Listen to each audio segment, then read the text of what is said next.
Bienvenidos a un nuevo episodio de nuestro podcast Huellas del Delito, donde abordamos casos jurídicos complejos que desafían los límites del derecho penal y plantean interrogantes fundamentales sobre la autonomía personal y la intervención del Estado. Hoy nos adentraremos en un caso que ha conmocionado a la opinión pública y ha suscitado un intenso debate jurídico a nivel internacional, el caso del caníbal de Rotemburgo. Fue un ciudadano alemán que en el 2001 asesinó y consumió partes del cuerpo de otra persona con el consentimiento expreso de la víctima. Este hecho inusual planteó una cuestión jurídica muy compleja. ¿Puede el consentimiento legitimar actos que atentan contra la vida? ¿Cuáles son los límites de la disposición sobre el propio cuerpo y la vida misma? En este episodio analizaremos el caso desde diversas perspectivas jurídicas, explorando los límites del consentimiento, la autonomía individual y la protección de la vida como un bien jurídico. Además, plantearemos una pregunta central: ¿es legal disponer de la vida propia? Y si sí, ¿en qué medidas la legislación colombiana y el derecho comparado permiten o limitan esta autonomía?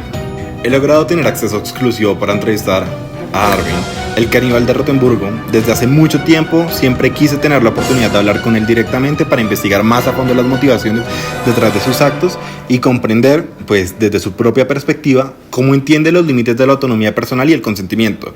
Esta entrevista inédita nos permitirá adentrarnos en la mente de uno de los protagonistas de los casos más controvertidos en la historia del derecho penal. Bienvenida, Arvin. Hola, buenos días. Bueno, pues inicialmente me interesaría que me contaras cómo viviste toda la historia, pues los hechos. Entonces, no sé si quieres. Bueno, está bien. Ya te voy a contar todo cómo pasó y la verdad me parece una buena oportunidad para que la gente sepa de primera mano este caso que ha sido tan manipulado por los medios. Toda mi vida me sentí solo. Desde que mi padre nos abandonó cuando tenía 7 años, creció en mí un vacío que nunca pude llenar. Mi madre, una mujer dominante y autoritaria, me crió en aislamiento, en una enorme casa que parecía más una prisión que un hogar. Buscaba compañía, alguien que estuviera realmente conmigo, alguien que jamás me dejara. Desde joven tuve esa fantasía, la idea de que si consumía a alguien, esa persona permanecería conmigo para siempre. No era un deseo violento ni sádico, no quería causar dolor ni hacer daño, simplemente quería una conexión total con alguien. Fue entonces cuando comencé a buscar en internet. En foros de fetichismo encontré personas con deseos similares. No era el único. Un día Bernd Brandes respondió en mi anuncio. Él no solo aceptó, sino que me pidió que lo hiciera. Estaba convencido de su decisión.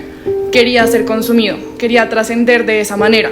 Nos escribimos durante semanas, lo hablamos muchísimas veces. Nos encontramos en mi casa el 9 de marzo de 2001. No hubo sorpresas ni engaños, todo estaba planeado. Bernd tomó pastillas para dormir y alcohol. Sabía lo que hacía. Me pidió que lo mutilara, lo grabamos en video, conversamos mientras todo sucedía. Incluso compartimos juntos su carne. Pero después de varias horas vi que no iba a sobrevivir.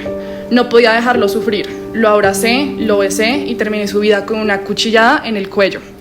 Después lo hice lo que él quería. Lo preparé con cuidado, con respeto. Durante semanas lo consumí como él deseaba. Fue una forma de mantenerlo vivo dentro de mí. No sentí culpa porque no fue un crimen. Fue un acto de amor, de mutua entrega. Pero la sociedad no lo vio así. Cuando me arrestaron, la gente me llamó monstruo. Pero ¿en qué soy diferente a alguien que acepta la eutanasia? A alguien que cumple el último deseo de un moribundo. No niego lo que hice, pero niego que haya sido un asesinato. Entiendo, muy interesante, pero no sé, me queda la duda de, después de haberse conocido en estos foros, ¿de qué forma acordaron este acto? Bueno, la verdad, a mí muchas personas me han contactado antes mediante estos foros, pero nunca se concretaba nada. Entonces ya había perdido un poco la esperanza de que mi fantasía se cumpliera. Pero en ese momento llegó Bernd y nos empezamos a comunicar por internet. Hablamos muchas veces sobre lo que él quería hacer, sobre lo que yo quería hacer, y en ese momento llegamos a un acuerdo y precisamente se respetó ese acuerdo.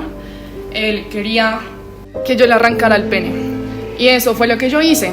Inclusive él llegó a mi casa, quisimos que todo quedara grabado como una forma de conmemorar este acto, pero también para una forma de que ustedes sepan que lo que pasó era lo que estaba planeado y que en ningún momento yo fui en contra de su voluntad. Cuando nos encontramos, él me dijo ciertas instrucciones Entre esas me dijo que ya después de que cometiéramos lo que él tanto quería, después de haber tomado las pastillas y haber consumido el alcohol, me dijo que una vez que ya estuviera casi moribundo, le cortara el cuello. Me lo repitió muchas veces, yo lo interioricé y eso fue lo que pasó. Esperé varias horas, dado que él estaba acostado en una bañera con agua caliente. Esto precisamente para que no le doliera, para que fuera un acto que realmente representara lo que él vivió en vida y que su muerte se diera de manera natural y sin ningún dolor. Después de unas horas, yo me puse a leer, me tomé un vino y regresé a verlo. Me dijo que por fin ya terminara con su dolor. Entonces fui por el cuchillo, le corté la garganta y terminé con su vida. ¿En algún momento sentiste que debías parar con estos actos? ¿Te sentiste cohibida o presionada a hacerlo? La verdad, al principio, cuando ya me di cuenta que era real, que se iba a cumplir este deseo que desde hace tantos años quería, me sentí un poco asustada y lo conversé con Bernd y él me hizo sentir más segura. Me dijo que lo hiciera, que él lo quería. ¿Pero te sentiste forzada en algún momento? No, la verdad no. Yo sobre todo quería respetar su forma de morir, la que él había decidido. Y pues si eso también significaba que yo iba a cumplir con mi fantasía, la verdad me parecía un acuerdo donde ambos deseos realmente se iban a llevar a cabo. Y ya en el acto, cuando él estaba en la bañera, ¿en algún momento él desistió, repudió el acto, se sintió presionado, quiso hacer algo diferente?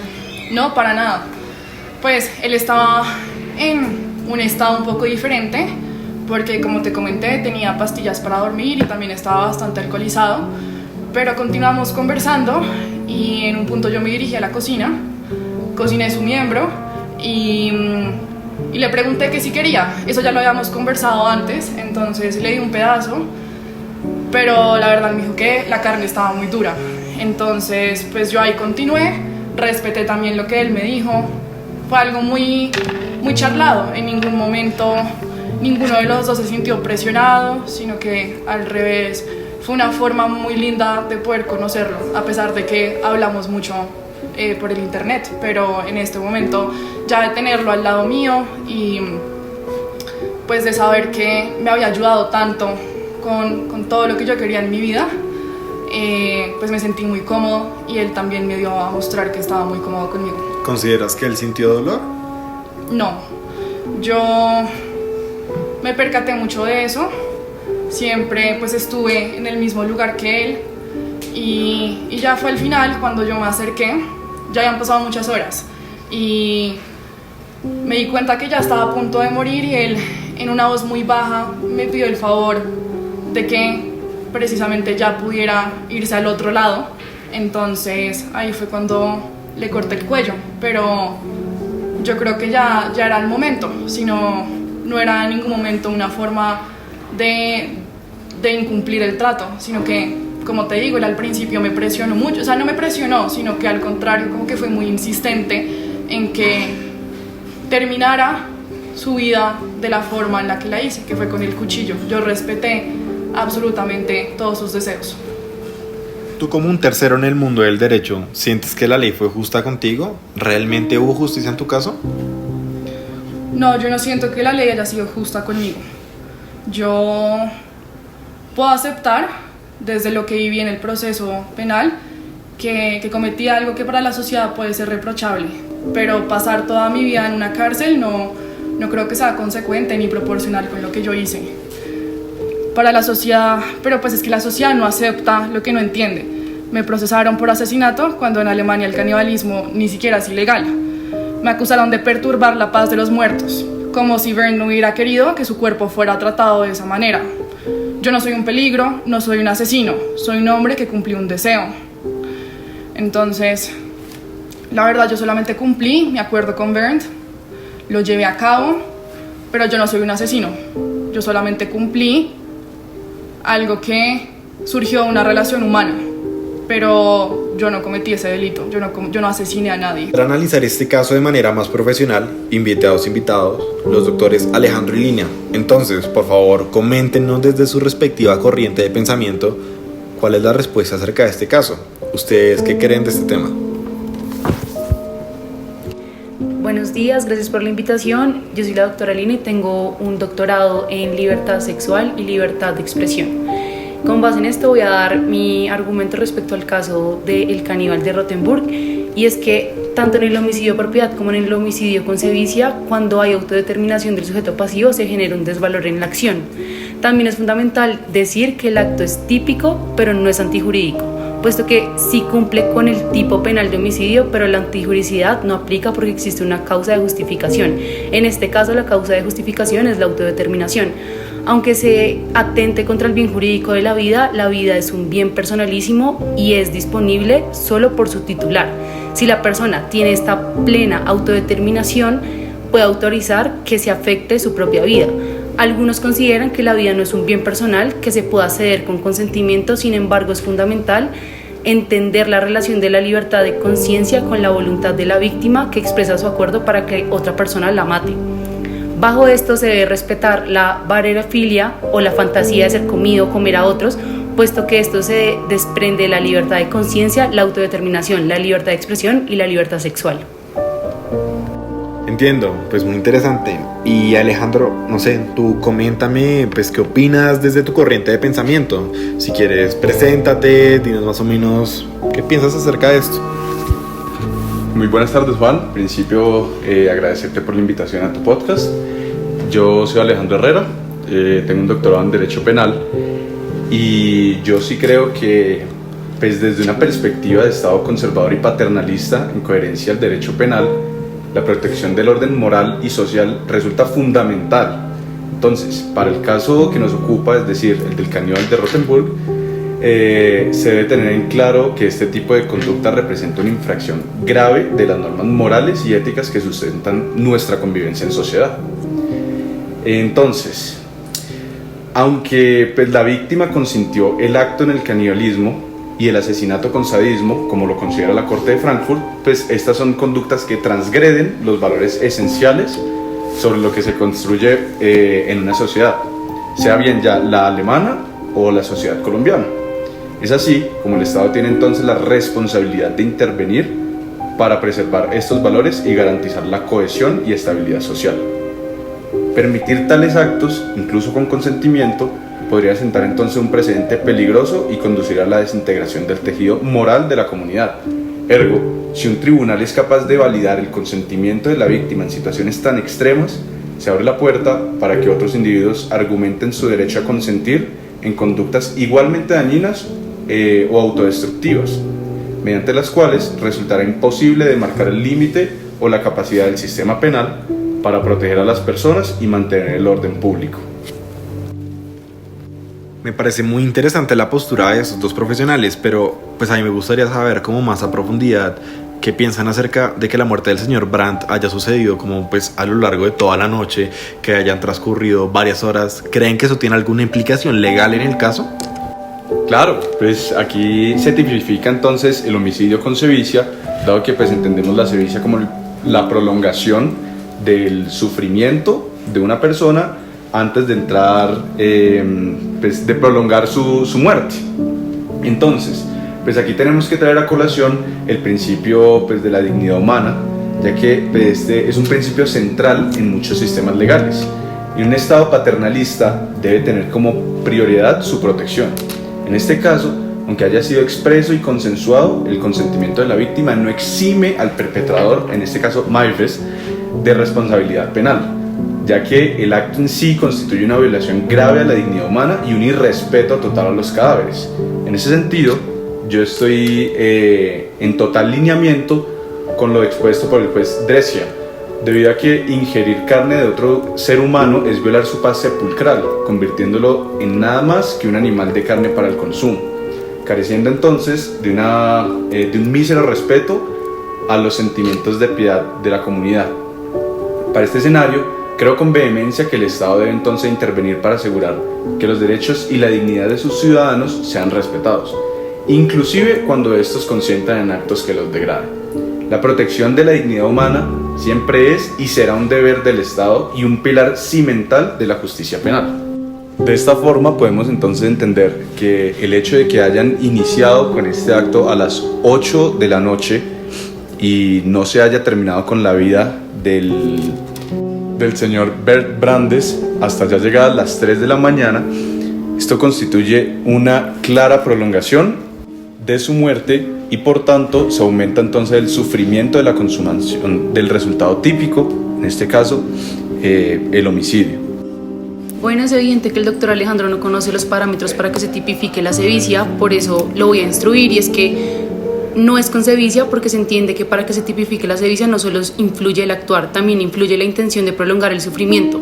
En este caso, Brandes, aunque no murió instantáneamente, sí fue sedado con alcohol y pastillas en busca de que no sintiera dolor. Incluso Maives gritó su muerte colocándolo en una bañera para que se desangrara de la forma más rápida. Otra prueba de esto es que Brandes sintió placer y consensuó todo el acto. Incluso insistió en que se diera fin con su vida. Por ende, no hay intención de dilatar el sufrimiento. Además, no se puede alegar que el consumo de la carne y su prolongación sea sevicia, puesto que no existe un bien jurídico el cual se pueda proteger, ya que es un cadáver y, como bien sabemos, no hay un estado de cosas al que el derecho le interese proteger de los muertos más allá de la salud pública. Volviendo al argumento de la causa de justificación en la antijuricidad, quiero recalcar que si la convicción de una persona es su deseo irrenunciable a la muerte y quiere que ésta se dé en ciertos parámetros, el Estado debe protegerla y no intervenir en la misma.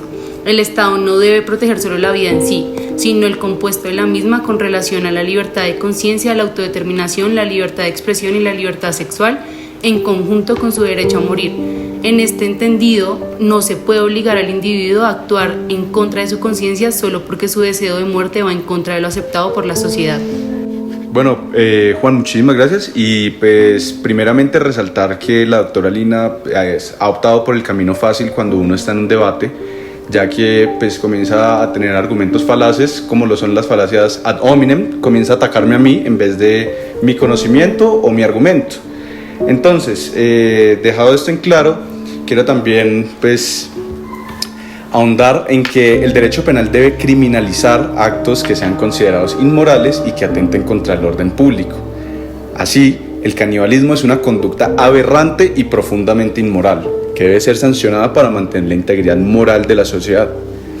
Pero entonces, la intervención del derecho penal resulta absolutamente necesaria para reafirmar las normas morales y enviar un mensaje claro y expreso del ordenamiento jurídico para con los ordenados. Asimismo, debe entonces tenerse en cuenta también la teoría de la previsión general positiva, pues un Estado paternalista debe tomar medidas proactivas para prevenir conductas peligrosas y asegurar que sus ciudadanos estén protegidos de acciones que puedan poner en riesgo su vida y bienestar, como lo es la autodeterminación de su propia vida. La sanción entonces impuesta a Maives no es solo un castigo por su crimen, sino también es una medida preventiva para evitar futuros casos similares, que funge como una prevención general positiva para el resto de ciudadanos que se vean atraídos por este tipo de conductas. De igual forma, la imposición de una sanción severa en casos tan truculentos como los del caníbal de Rotemburgo tiene un propósito ejemplarizante. En estos términos, un Estado conservador podría ver la cadena perpetua impuesta a Maives como una medida para enviar un mensaje claro a la sociedad sobre la inaceptabilidad de tales conductas. La sanción ejemplarizante es realizada en aras de reforzar los valores morales y la protección de la vida humana, asegurando entonces que la sociedad entienda la gravedad de estos actos y las consecuencias que conllevan. Es una forma también de reafirmar el compromiso del Estado para con la justicia penal y la seguridad de sus ciudadanos. Bueno, doctor Alejandro, creo que no podemos hablar de falacia cuando se está buscando agravar una pena sin justificación. Pero más allá de eso, lo último que quiero decir es que si bien es cierto que el derecho penal impone límites al consentimiento, esos límites deben tener una justificación clara. En este caso, Brett no fue coaccionado, ni engañado, ni se encontraba en una situación de vulnerabilidad forzada. Su decisión fue libre, repetida y grabada. La pregunta no es si el consentimiento debe tener límites, sino si este caso en particular representa una verdadera amenaza al orden público. En el derecho existen excepciones. Por ejemplo, la eutanasia en algunos países. Si la justificación de la eutanasia es evitar el sufrimiento y respetar la autonomía, ¿por qué aquí no se aplica el mismo principio? Creo que vamos por buen camino porque esta es la primera idea bien fundada de la doctora Lina. Sin embargo, hay que recordarle que el consentimiento es un principio importante en el derecho penal. Este pues no es absoluto. Existen límites al consentimiento, especialmente cuando se trata de actos que ponen en peligro la vida o la integridad física y moral de una persona. Es por esto que la visión que yo mantengo, que es la de un Estado paternalista, no considera válido el consentimiento en casos de extrema autolesión o mutilación. Para este caso del caníbal de Rotemburgo, el consentimiento de la víctima no puede ser utilizado como una justificación para eximir al perpetrador de responsabilidad penal, pues la protección de la vida y la integridad de los ciudadanos es una prioridad para el Estado. A forma de apunte ejemplarizante entonces tenemos el caso de Carlos Fram, en el cual pues, él comete un homicidio por piedad para con su madre, dado que pues esta se encontraba en unas condiciones de salud muy graves. Sin embargo, este resulta totalmente distinto, ya que el consentimiento en este escenario es distinto al que tenía el berlinés Bernd Brandes, ya que la señora madre del señor Carlos Fram tenía el deseo de morir únicamente fundado en la calidad pésima de vida que estaba obteniendo, y por eso prefería tener una muerte digna antes que seguir viviendo de estas mismas formas.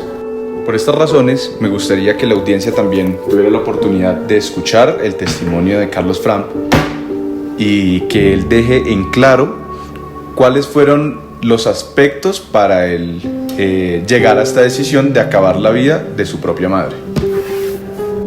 Hola a todos, mi nombre es Carlos Fram Henao y lo que ocurrió esa noche fue un acto impulsado por la desesperación y el dolor. Yo no soy un asesino, ni mucho menos una persona cruel. Mi intención no fue quitarle la vida a nadie, sino liberarla del sufrimiento. La víctima, mi mamá, tenía osteoartritis, que es una enfermedad que le causaba demasiado dolor. Todos los días yo la llevaba a citas médicas, ella estaba deprimida, los médicos pueden corroborar mi testimonio. Su cuerpo se desmoronaba ante mis ojos, cada día que pasaba su sufrimiento se intensificaba. No había más esperanza y fue entonces cuando la idea de querer darle una muerte digna empezó a correr bajo mi cabeza y la de ella. Al mismo tiempo me parecía una salida, pues porque si ella no podía más, si ya no tenía esperanza, yo podía darle lo que ella necesitaba, que era paz.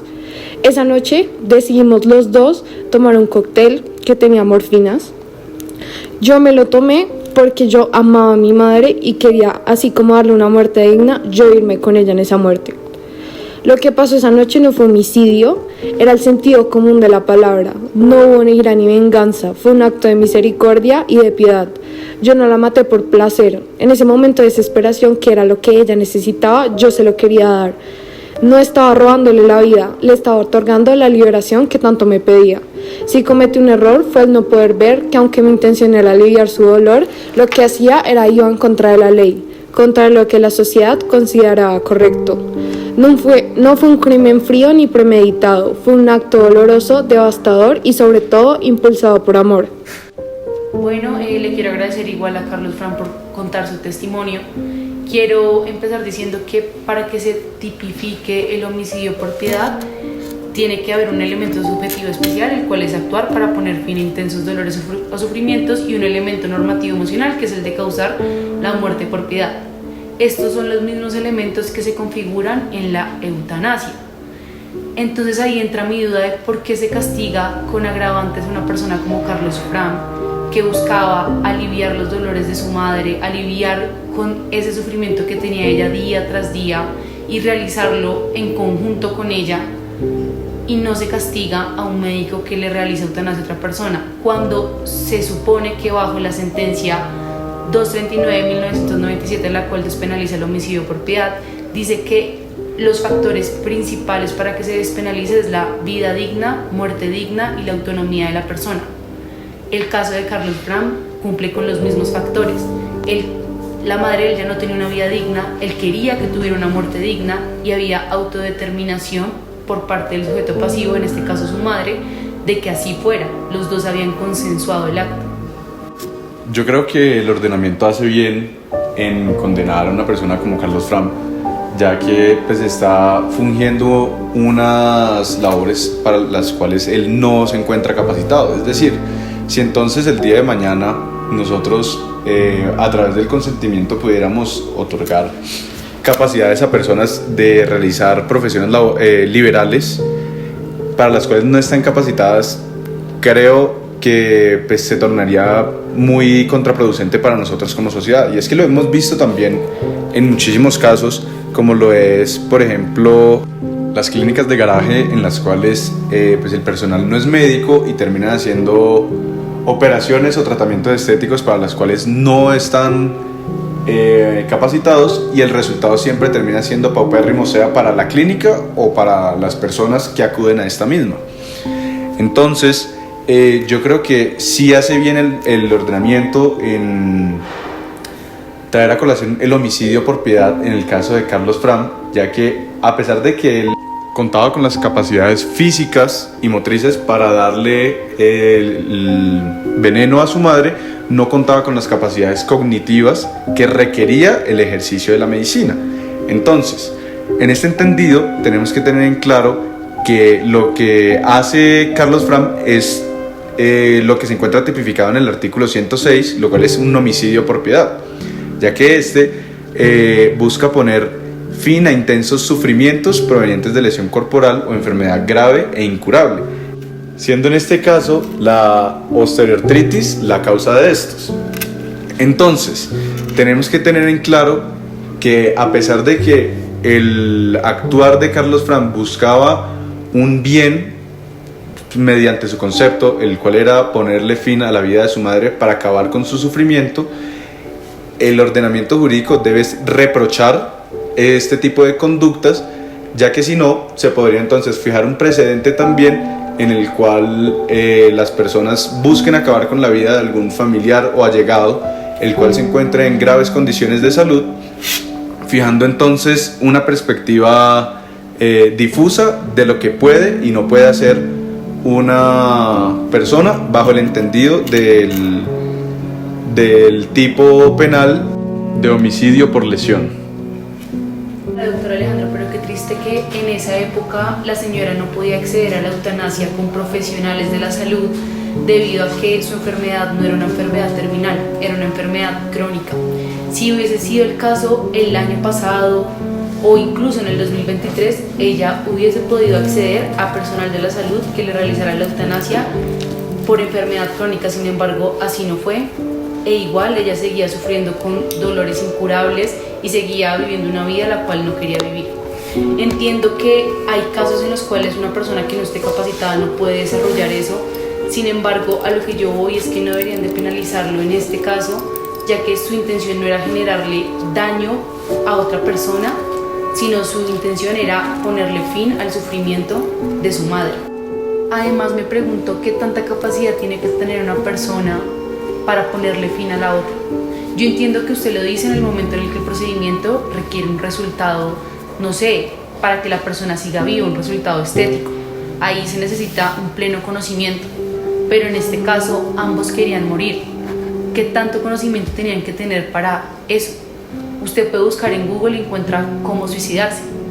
No entiendo hasta qué punto va esa especialización que usted requiere para que una persona no se tipifique por homicidio por piedad, sino que pase a ser eutanasia. Sin embargo, sea cual fuera la intención que tuviera Carlos Fram con su madre para ese entonces, tiene que tenerse en cuenta también que sí se afectó el bien jurídico vida, y por tanto esta conducta termina siendo reprochable para el ordenamiento y por tanto debe ser penalizado entonces. Asimismo, si bien no se necesita mucha información o mucho conocimiento, como dices tú, para materializar la muerte de una persona, sí se necesita para el entendido de poder acabar dignamente con la vida de esta misma. Entonces, no es lo mismo que Carlos Fram hubiese tenido el éxito que tuvo con su labor, a que si al darle este cóctel le hubiera dado una dosis distinta y su madre entonces hubiera quedado en peores condiciones que las que estaba antes de ingerir este dicho veneno. Sí, pero en este caso el homicidio de propiedad se castiga a título de autor. En este caso no sería coautoría. Los dos trazaron y los dos se involucraron en este plan de morir juntos. Si no están reprochando la conducta de la madre, porque sí reprochan la conducta de Carlos Fram. Ambos querían lo mismo, ambos lo trazaron. En mi opinión, no deberían de ponerle una pena con agravante a una persona que solamente quería ponerle fin al sufrimiento de su madre. Antes de cerrar, quiero tomarme un momento para agradecerles por acompañarnos en este episodio del podcast. Hemos explorado el caso del caníbal de Rotemburgo desde distintas perspectivas jurídicas, éticas y sociales, y aunque hemos analizado argumentos tanto a favor como en contra de las posiciones expuestas, lo cierto es que este caso plantea dilemas complejos que no tienen respuestas simples. Personalmente, todavía no estoy completamente seguro con qué postura estoy más de acuerdo. Pues por un lado hay argumentos sólidos sobre la autonomía personal y el consentimiento informado, pero por otro surgen interrogantes profundos sobre los límites legales de esa autonomía y como el derecho de responder a situaciones tan extremas.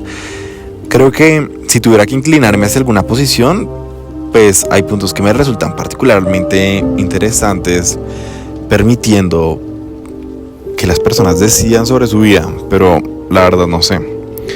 Pero bueno, ¿ustedes qué piensan? Nos gustaría mucho que nos hicieran conocer sus reflexiones. Pueden dejarnos sus opiniones en los comentarios, porque este es un tema que sin duda merece una discusión más amplia y diversa.